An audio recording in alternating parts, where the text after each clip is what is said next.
Hey, what's going on, everyone? This is Mitch. Good Friday morning to you all. I hope everyone is doing well out there this morning and having a fantastic start to your day, great ending to your week, beginning to your weekend out there.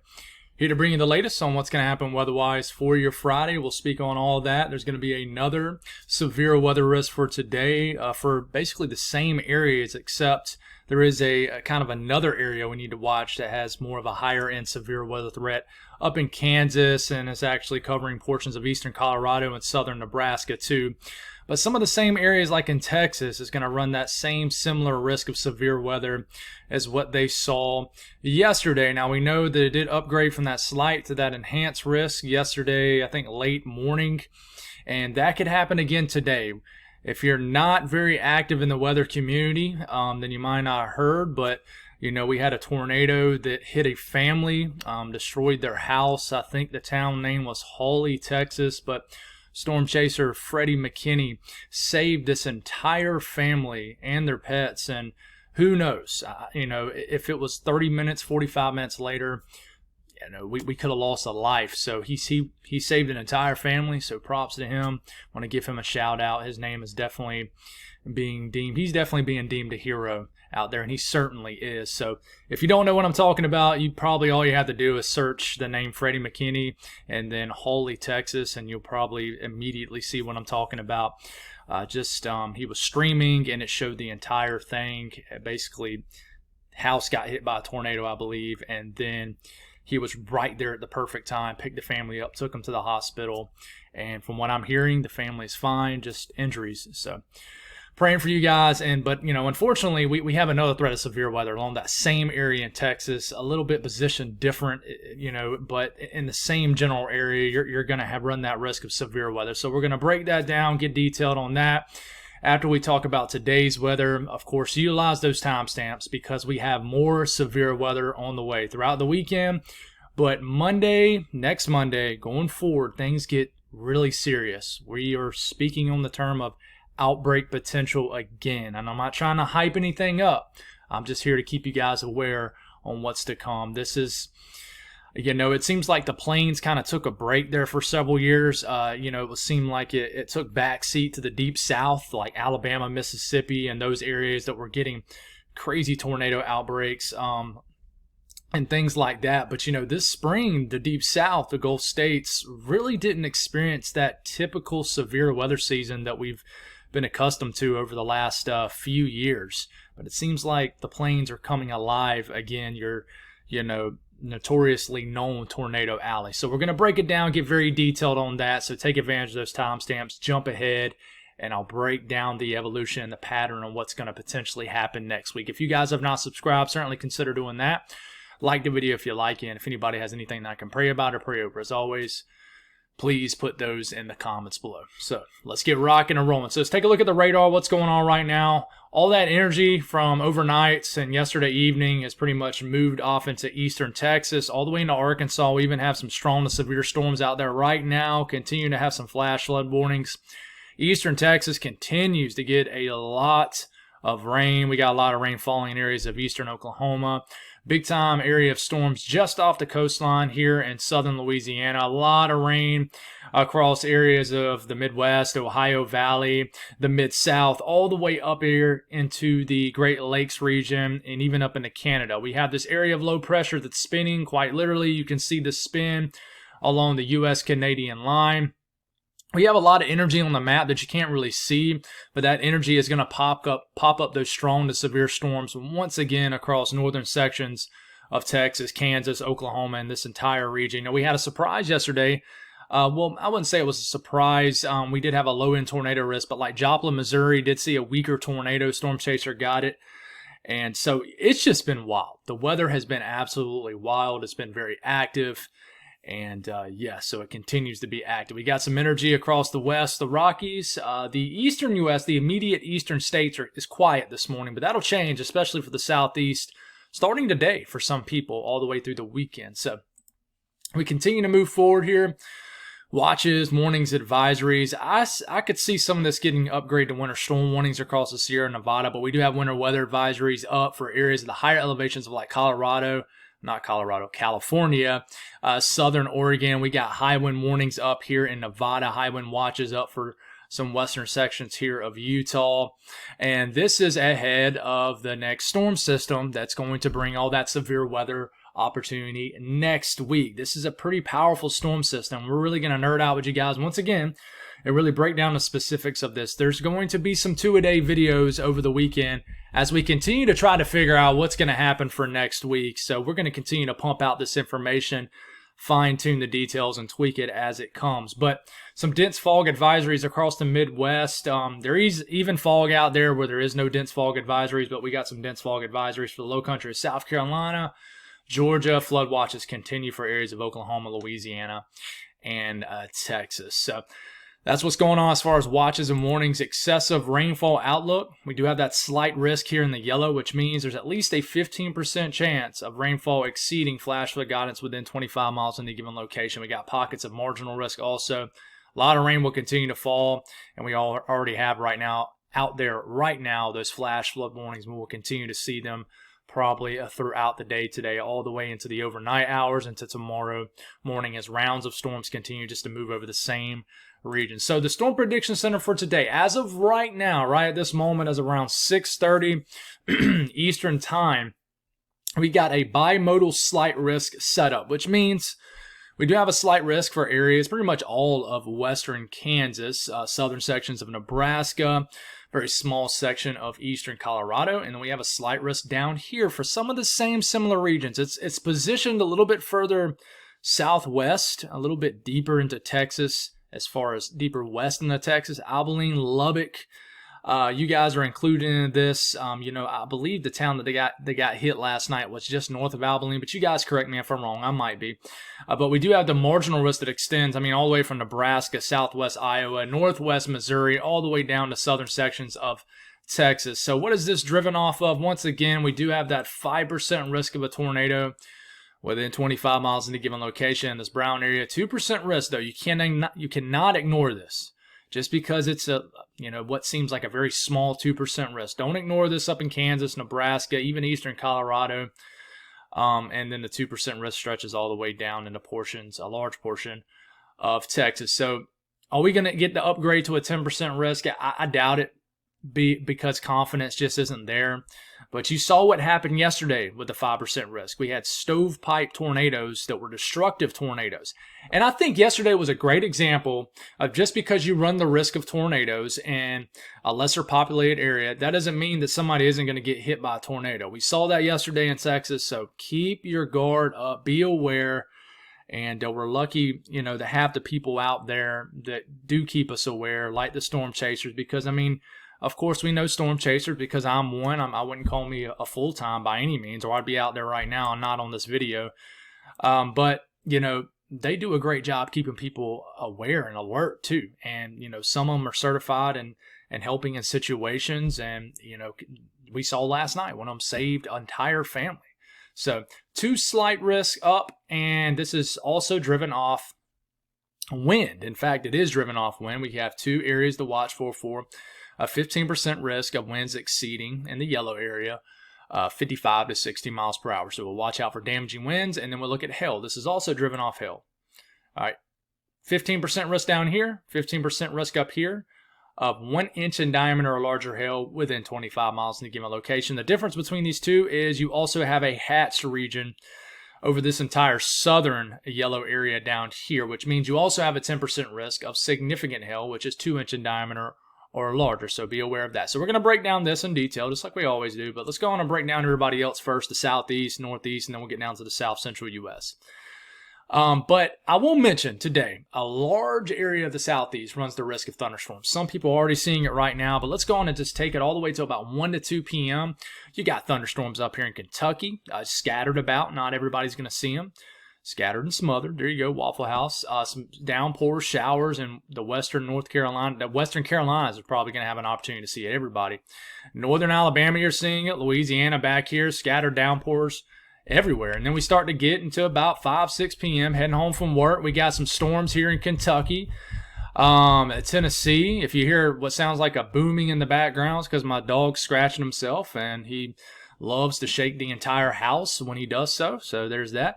But scattered downpours across the southeast. I mean, you see these pockets of redder colors. These could be some stronger to severe storms. You cannot rule out a strong to severe storm in Kentucky, Tennessee, really anywhere in the southeast today. But, I would say the ingredients aren't high end for severe weather as they are further to the west that we'll talk about here in a second. Storms down here clustering up here in Louisiana, near Jackson, Mississippi, scattered downpours across Alabama, Georgia, and then we start to get into later this evening, and they continue, guys. They're everywhere across the southern Alps region, all the way down to Alabama, Georgia, South Carolina, and then they could last all the way through the overnight hours, and we'll eventually get into Saturday morning. Tomorrow morning, we're still waking up to it. I think it'll be a little bit more quiet in Mississippi, Tennessee, Arkansas, Louisiana. But, waking up to some showery conditions, maybe stormy conditions across the immediate southeast states. We take it up to the northeast. It's a quiet start to your morning. That could change later on today. We had some storms that moved across, Vermont and New Hampshire.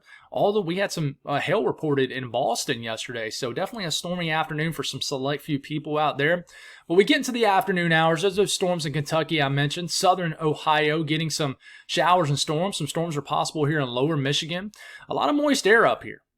So, of course, when you have some moist air, you're going to have some higher Cape values, which, of course, storm energy, you can get some storms that get going.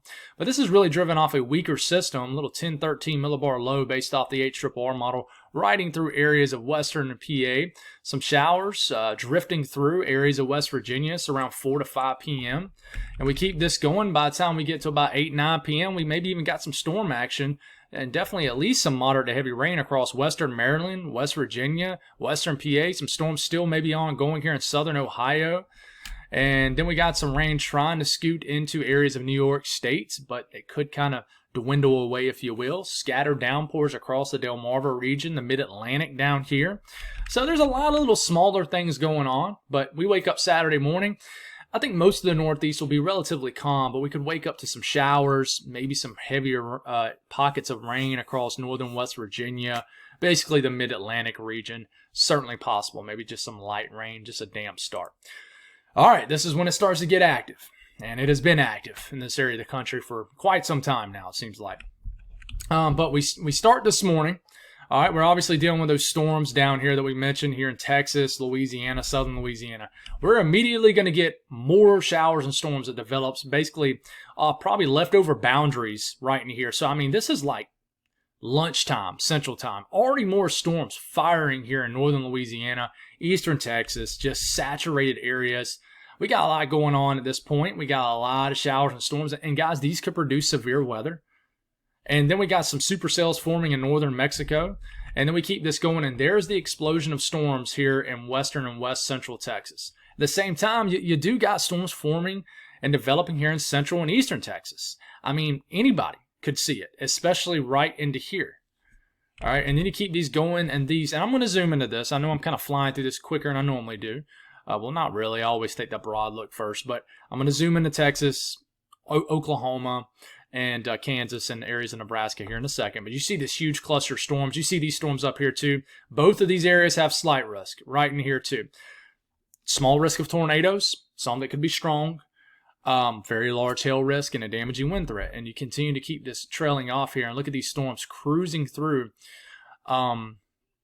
basically central and north central Texas. And somebody made a comment yesterday, and trust me, it's not knocking them at all. They said they don't know how storms are even going to form since basically the atmosphere is getting kind of worked up. Well, guys, keep in mind that it doesn't take much to get this atmosphere back going because there's so much moist air in place and there is such warm temperatures. Temperatures are surging into the upper 80s all the way up into the mid 90s in these areas. You mix that with dew points in the 60s, even low 70s in some of these areas, more so here in southeast Texas.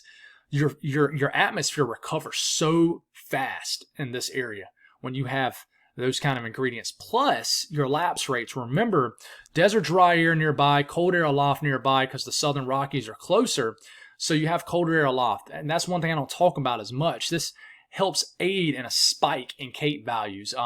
Basically, more fuel in the atmosphere is able to develop when your temperatures decrease aloft quicker as you gain, height into the atmosphere, if that makes sense. So Anyways, these storms surging through. You got all this going on.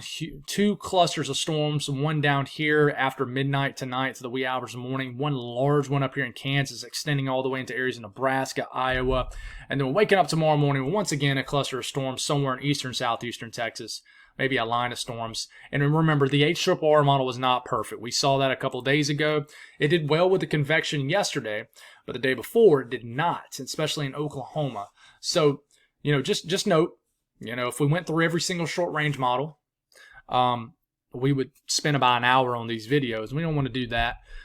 But as far as the HRRR model, zoomed in, look at Oklahoma and Texas. We start rolling. All those showers and storms ongoing in eastern Texas. Look at those supercells down in northern sections of Mexico. But immediately, like 4 p.m., you get a storm or two that fires up here, maybe southeast of Lubbock. We don't know exactly where they're going to form. Okay, but boom, they grow up scale very quickly, and then bang, here we are. 6 p.m., big storms. Lubbock right into here, Abilene right into here. They really like the idea of forming right into here. Okay, San Angelo down here. I'm trying to remember all these names. I think Odessa's right in here. Lubbock, like I mentioned. But these storms form, and they immediately have an opportunity of producing all hazards. You can't ignore. You're probably going to get some strong to severe storms up here too.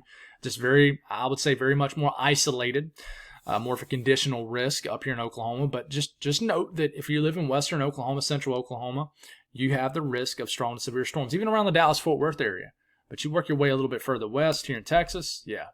All hazards. And then I don't think today these will have that more supercell structure to them. Could be totally wrong. I think that they form and they really congeal together, really choking out the ingredients and basically this airspace needed to really get a tornado going. But I could be wrong. 8 p.m., line of storms, working their way kind of between Lubbock and Abilene, heading right towards Abilene. Timing could be off. And it looks like we have some sort of outflow boundary. You see how this cluster of storms is going to move this way and this one's going to move this way? Watch how they kind of combine with one another, kind of like, collision course with one another. This is around midnight, so it'll be interesting to see what happens with the boundary kind of meeting a line of storms already working its way from west to east. But, this is the middle of the night, right in the middle of the night. We got some mean storms right here in central and north central Texas rumbling through. Dallas-Fort Worth can get these, and these will trail off throughout the rest of the night, waking all the way up until tomorrow morning. We're probably going to be dealing with some storms, maybe even some severe storms like we're dealing with this morning. And here's the conversation about Kate, the storm fuel in the atmosphere. This is around, this is around lunchtime, 1 p.m. today, Central Time. This is mixed layer Kate, one of the best things to look at as far as gauging how much fuel is in the atmosphere. You already have over 3,500 joules per kilogram in Cape building into Texas. Tons of fuel already building into this region. And you keep this going here, if it would please get in motion for me. And you get into this afternoon as we're working through, look at all these. You got pockets pushing over 4,000 joules per kilogram mixed layer Cape. And you see these little weird splotches here. That's where storms are developing, eating up that fuel in the atmosphere. And then watch how these storms explode right in here. And immediately you go from like rocket fuel as far as storm fuel to hardly nothing. It's because storms form, stabilize the atmosphere. It's a good example of it. It's around 8, 9 p.m. in Texas. Look how you basically have no storm energy and then a ton of it. It's because these storms form, they eat up all the energy in the atmosphere, and it's like Pac-Man out there. It's like yum, yum, yum, just eats up all that energy. And then that's a perfect example of the atmosphere getting stabilized. But once again, as we're waking up tomorrow morning, the atmosphere is already recovering and building back in for another day of severe weather. So, great example of it. Updraft helicity swap. This indicates rotation with some of these storms. It's not perfection, guys. But with this particular run of the HRRR model, this is where it's trying to tell us, hey, this is where some spin-ups could be with some of these storms today. And you keep this going, and you get into this afternoon, look, immediately you're starting to see some highlighted vibrant colors indicating rotation with some of these storms. Rotation doesn't necessarily mean there's a 100% chance of a tornado. It just means that you're going to have rotation. You're going to have an opportunity. And it's obviously highly highlighted right here in this region, right where that slight risk is, right where that 5% risk of a tornado is. But of course, you can't rule out a tornado or two in some of these other areas too. You see it up here in little pockets here in Oklahoma too. So just keep that in mind. And I mean, we got to watch into the overnight hours too, all the way into the wee hours of the morning. These storms kind of trail off into eastern, southeastern Texas. But this is the area you watch for. Right into here. All these smaller towns, communities out here in western, west central Texas. Some of these towns are bigger. Eastern Texas, Louisiana, as far as how much rain, another couple inches to maybe as much as 3 inches of rain with these storms. You're already getting rain this morning. You continue just to get a ton of rain out here. So, man, you guys have, the central U.S. has been just slammed with crazy weather. You got the crazy weather during winter. You're getting the crazy weather during spring. Just very wild weather into the central U.S. Us here in the Carolinas, the southeast, east of the Appalachian Mountains, we had the very boring winter, which some people, you say, Mitch, when you say boring, well, I'm glad it was warm, but, non-existent winter. We haven't had much of a severe weather season, which is good. But just not a whole lot going on. But you guys in the central U.S., man, it has been rocking and rolling as far as weather. So let's talk about Kansas, surrounding states. Of course, this is southern Nebraska. This is northern Oklahoma, a very small section of the eastern counties of Colorado, and it does include a small section of southwestern Iowa, western Missouri. So we start off, it's around 3 p.m. this afternoon. Not a whole lot going on, right? Some storms fire right here in the eastern counties of Colorado. Storms up here too, I think more elevated. But immediately these storms get going, and guys, these could produce tornadoes too. I think this gets going a little bit later in the game today, a little bit later tonight, 9 p.m. These storms are just really getting going. Line of storms sweeping through the southern half of Nebraska. There'll be storms in northern Nebraska too. I don't think they'll pack as much of a punch. We have to watch for these individual cells here in northern Oklahoma too, as if they get a little bit discreet, they can work with a little bit of flow aloft that's there, not a ton, a little bit of veering. You could get a tornado with this, definitely large hail, a lot of fuel up here too in the atmosphere. But I mean, you get into like 11 p.m. tonight. This is when the storms actually really get going. After midnight, look at these storms. You're starting to see the darker colors here, and then you're starting to get into the pinks. This is where these storms are starting to get more intense. Hays, watch out. Dodge City, watch out. And then this really gets going after midnight. This is 2 a.m. in the morning. You got a pretty stout line, kind of broken up a little bit of storms sweeping all the way up here through Omaha, pushing already through Lincoln later after midnight tonight. Storms sweeping through the heart of Kansas. More storms in Dodge City, and these keep on going. They might maintain themselves. They might lose some steam. And then I do think they'll be greeting you folks in Kansas City as you guys are waking up tomorrow morning there in the city, in all of eastern Kansas, western Nebraska, western Missouri, getting some nasty storms as you're waking up tomorrow morning. So definitely got to be aware of this. And there's pockets, over the next 24 hours that show some spin-ups embedded in this line of storms that's going to sweep through this area. And no real extremely highlighted area. It does I would say, maybe eastern Colorado, western Kansas the most right into here for more of a higher end tornado threat. But, just note in this entire line, there'll be just enough of spin in the atmosphere for some storms down here for sure. So please be, for a risk of tornadoes down here. So please be aware of this. North central U.S., you're waking up with some rain here in lower Michigan. Could get some more storms that fire a little bit later today. In fact, some of these storms could be strong. Look at these storms here in southern Indiana, northern Indiana, and the lower Michigan. You got this thin line of storms. We got some cooler rain falling here in South Dakota that's going to sweep through the state. In fact, it shows this weird evolution later on this afternoon, 6 p.m., where it has almost very heavy rain, almost storms, kind of mixing with some heavy snow in southern sections of South Dakota. We'll see if this actually happens. But a lot of this up here is much cooler as you're being influenced with just cooler air at the surface and aloft because you're closer to this actual area of low pressure. So you could get some small hail with some of these showers up here because of the cold air aloft in northern North Dakota, northwestern Minnesota. You see this thin area of rain making its way through eastern South Dakota. You got this area of storms making its way through that could get intense as moisture surges north. But, it does show some intense storms right in the middle of the night tonight here in eastern Nebraska, working its way once again into Iowa. You're going to be dealing with some storms overnight. I don't think they'll be that intense, but a line of storms is going to work through. Once you get into southern and central Minnesota, more so just heavy rain. And then we were waking up tomorrow morning with a line of storms working its way through western Missouri, northwestern Missouri, probably through eastern areas of Iowa.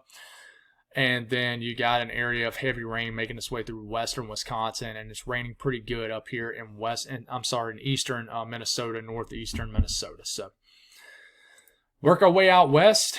Not a whole lot going on right now. We got some snow flying around in Wyoming and surrounding states. But then we get a little bit of a break today, some scattered showers, higher elevation snow showers in Wyoming and Montana. Will have an opportunity to continue even all the way into the northern sections of Colorado. And this is when our big system works in. See all this rain making its way in later this afternoon, early this evening in the eastern sections of Oregon and western sections of Oregon and Washington states. Just a whole lot of rain takes over later today into tonight. A lot of rain in the valleys, higher elevation snow. But of course, even in the Cascades, it's not really snowing much. It looks like more so just rain unless you get to those higher peaks. But you're waking up tomorrow morning, waking up to a lot of rain in Northern California, higher elevation snow. Some colder air works in, switches this rain to snow in the Cascades, maybe even the coastal range. Gets a little bit of snow. And this continues all the way into tomorrow afternoon. We start to get some heavy snow in the Sierra Nevada. Some rain will greet you guys in Central California. Of course, just like always with these systems, once the main push of moisture moves in, it turns into more of a convective feed, which means you just get sporadic showers and snow showers, just depending on your elevation.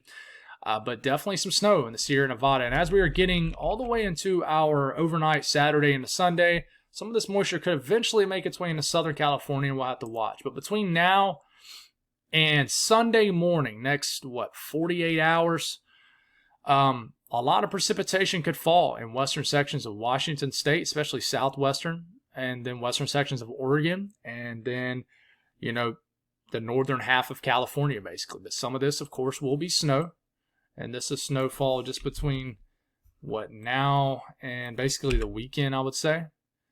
So several inches will pile up in the Sierra Nevada, the Oregon Cascades, a little bit of snow in the Washington Cascades, and just the higher elevations in Nevada also. Idaho, very possible.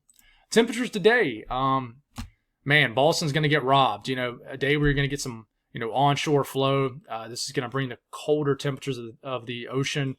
It's going to keep you guys cool, but you work yourself into western Mass, a little bit further west than Connecticut, down to New York City. It'll be nice, but even into the Jersey Shore region, it'll be kind of a day where you're getting a flow off the ocean. It'll keep you guys cool along the ocean. I'm sorry, along the actual shoreline. But you get down here to the mid-Atlantic. 80s, low 90s again. We had some record high temperatures yesterday in certain areas of, I think Raleigh maybe hit it. I'm not quite sure. Anyway, southeast, 80s, low 90s. Nice conditions across the middle of the country. We'll have a pocket of cooler air in warmer air in West Virginia, western PA, and eastern Ohio. 80s, upper 70s. Nicer conditions, more pleasant conditions across this region where it's not raining. And then you make your way out west, pocket of cooler air, position across the central and northern Rockies. But this is a warmer system, moving in. I wouldn't even call it a warmer system. It's just early May at this point. But look at the valley region of California, a nice day ahead of the system that will move in overnight, getting nice and warm in eastern Colorado. But once you make your way into Wyoming, it cools off pretty dramatically. Warm across the southwest, and of course, big time, warmer temperatures is going to build ahead of the disruptive storms that are probably going to form here in west central Texas today. So, moving forward and looking at what's to come, tomorrow we have another severe weather risk that could, trend higher. So we have a marginal risk of severe weather, level 1 out of 5, that stretches from Chicago, south of Milwaukee, all the way down here into western Texas, eastern sections of New Mexico. Slight risk includes southeastern sections of New Mexico and extreme, I wouldn't say extreme, but western sections at this point of Texas. This is positioned even more to the southwest than today and yesterday's event. So Lubbock, Midland to Fort Stockton could get some big-time supercells tomorrow. We'll have to watch. Kind of driven off the same thing to what's driven off today. And then we move into our Sunday. I don't think Sunday will be a day where we can kind of just breathe a little bit. But this will have an opportunity to upgrade to a slight risk too. Any marginal risk has an opportunity to upgrade to a slight risk, even higher. But Sunday, Little relaxed 1 day period in the pattern before that upper trough really gets moving in, and then things escalate quickly as we get into Monday. But there will be a large area of the country will at least run the risk of thunderstorms, all the way from out west all the way to the eastern seaboard. So we just have this pocket right here with more of an elevated risk of strong to severe storms. And then, folks, we get into Monday. They've already put an enhanced risk at day 4, which is Monday, which is May 6th.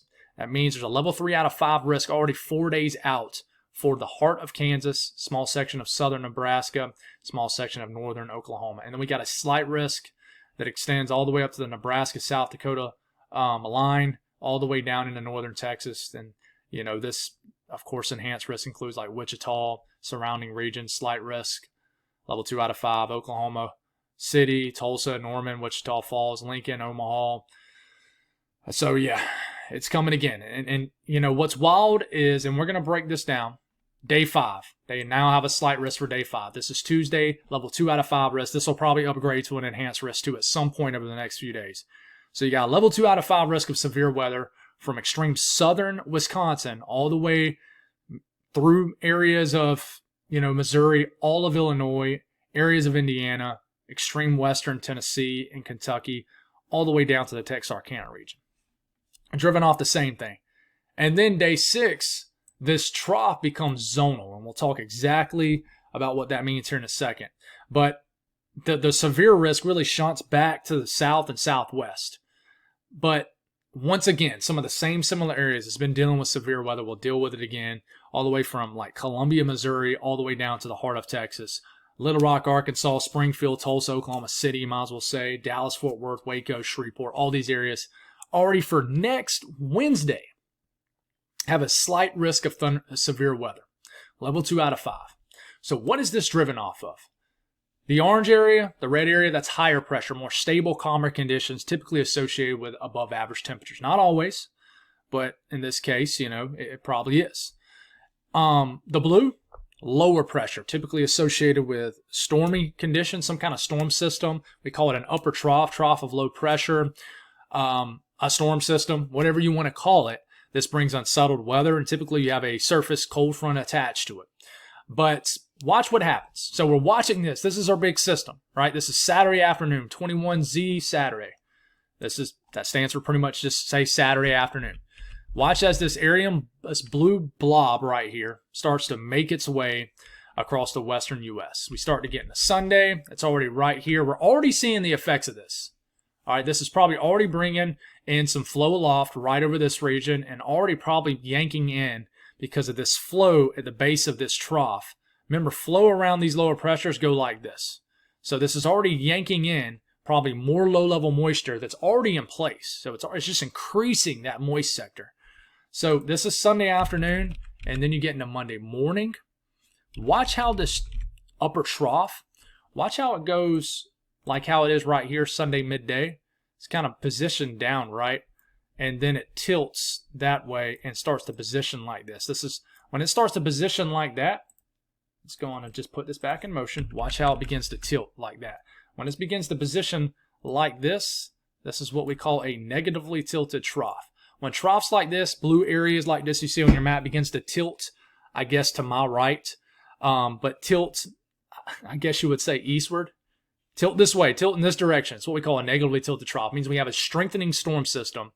And that means that you're going to have some crazy weather, whether that's severe weather, a dynamic storm system, snow and severe weather. It's very possible depending on the time of the year. And once again, we're going to have this trough going negative. And by the time we get into Monday afternoon, this is yanking in a lot of low-level flow because, remember, flow goes around lower pressure in the northern hemisphere like this. Okay?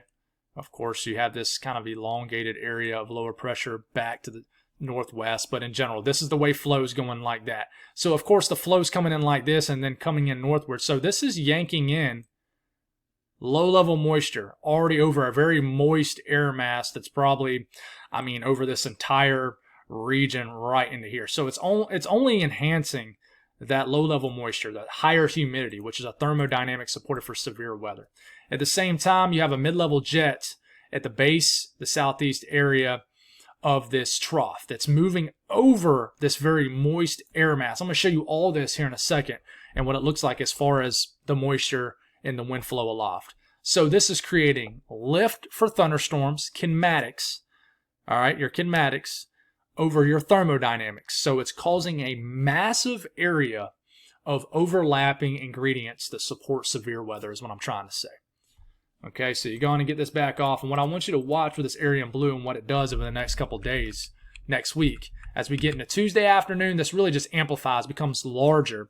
So then the severe weather threat really shifts into this area up here, because now this trough has brought in a little bit more stable air over this region, cooler air over the plains. So Monday you'll get that severe weather. Tuesday you'll get more stable conditions, probably no severe weather. But watch as this knocks this ridge out right in here. It begins to kind of knock it down. And then we get into Wednesday afternoon. This thing becomes somewhat zonal. Zonal meaning flow going like this. Okay, in this case, it's not exactly like this. It's kind of going like that. But it becomes more zonal. This continues to pump in a lot of low-level moisture into this region, continues to provide a flow over that low-level moisture, and we continue to have day in and day out of severe weather. And we even get into Thursday, guys. I mean, we're going to have a severe weather threat for Thursday, too. You can already see ripples in the isobars right here with energy continue to just kind of round the base, bottom base of this trough. So this continues. This huge blue area continues. And even as we get into Friday, it continues to influence the pattern.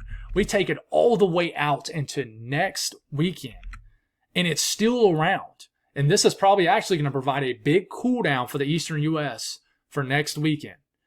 But we'll talk about that when the time comes. So we describing all that, what does this actually look like? Well, first thing we'll look at is dew points, okay? What thermodynamic for that we watch for if it's going to be supportive or not for severe weather.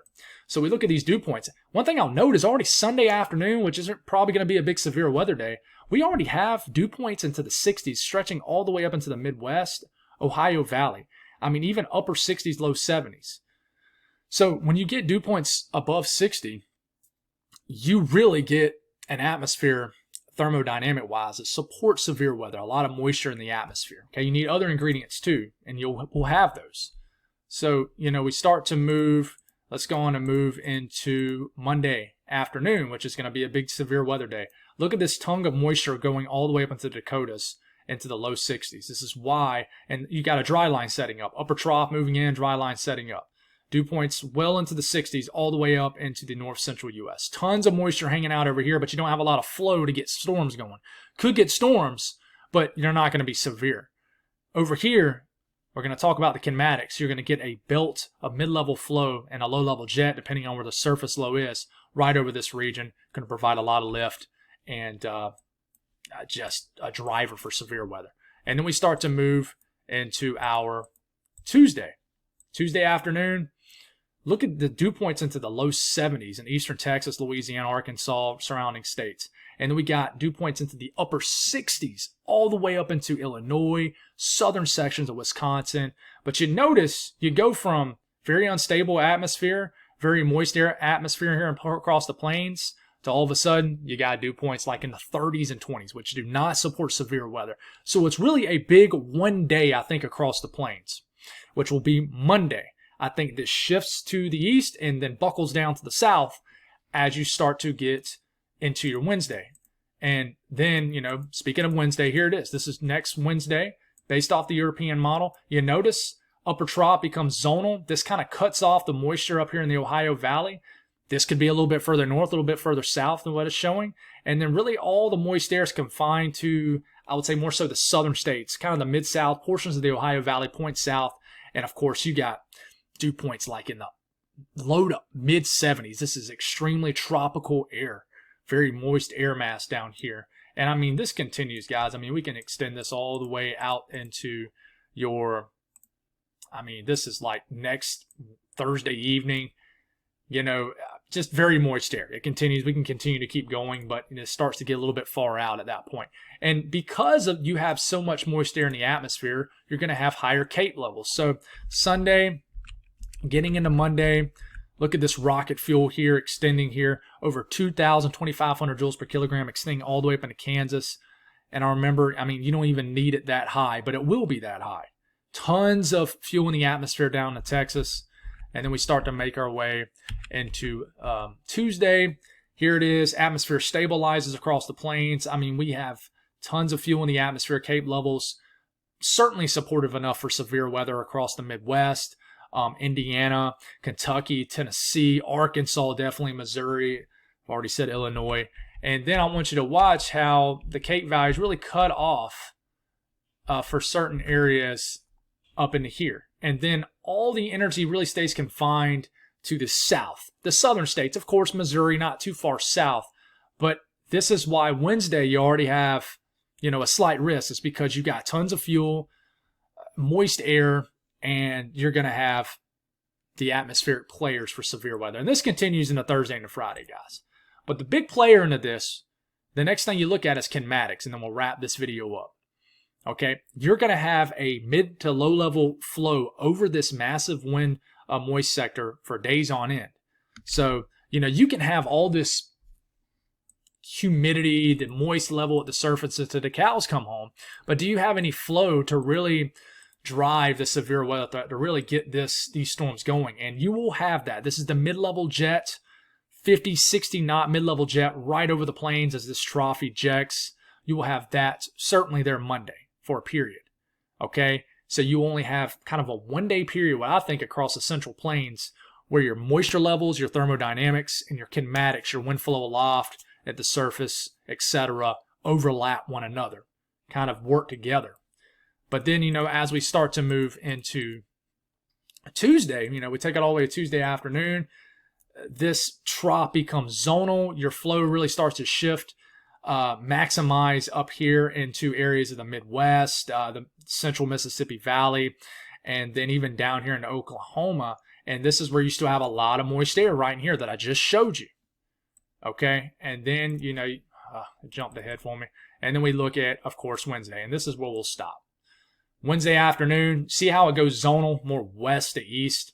Plenty of flow, though. Especially, you got to watch the southern end of this flow, of course, because the southern end is where all your moist air is going to be. Plenty of flow riding over this area right into here with a moist sector of air right in here, thermodynamic supportive, plenty of flow riding over this region, and especially back into here. Okay, so just days on end of opportunities for severe weather. Some days will be more significant than others, but every single day next week, no doubt about it, in my opinion, will at minimum run the risk of a slight risk of severe weather, at minimum. So that's all I got, guys. Thank y'all for tuning in. God bless all y'all, and have a wonderful Friday.